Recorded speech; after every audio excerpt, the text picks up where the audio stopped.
Dans un premier temps, vous réalisez une série de portraits avec le même cadrage et la même lumière.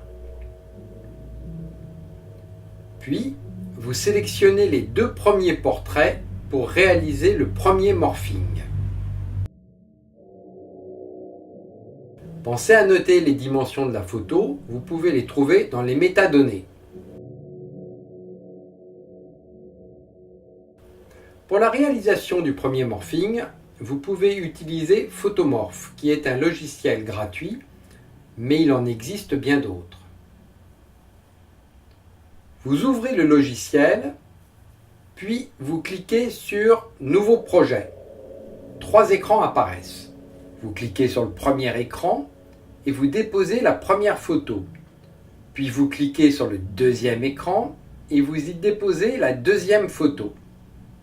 Sur l'écran du bas, les deux photos se superposent. Vous allez dans « Dimensionner » et vous cliquez sur « Maintenir les proportions » et vous indiquez les vraies dimensions de l'image, celles que vous aviez trouvées dans les métadonnées. Puis, vous choisissez la vitesse de l'image, par exemple 25 images par seconde. Maintenant, vous cliquez sur « Contrôle » et vous placez des points sur des parties précises du premier visage. Et vous les repositionnez, si cela est nécessaire, de sorte à ce que chaque point corresponde aux mêmes parties du visage. Vous précisez la durée du morphing, par exemple 5 secondes.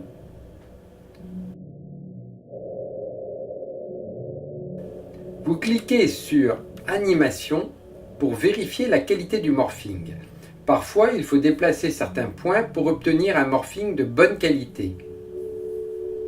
Il ne vous reste plus qu'à exporter votre travail dans un dossier.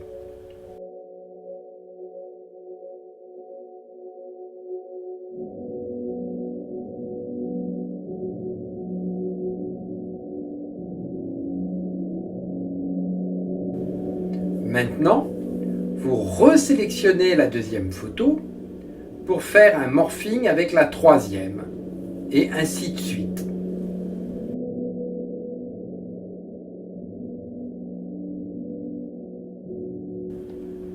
Une fois tous les morphings réalisés, vous les assemblez avec n'importe quel logiciel de montage, par exemple Premiere Pro.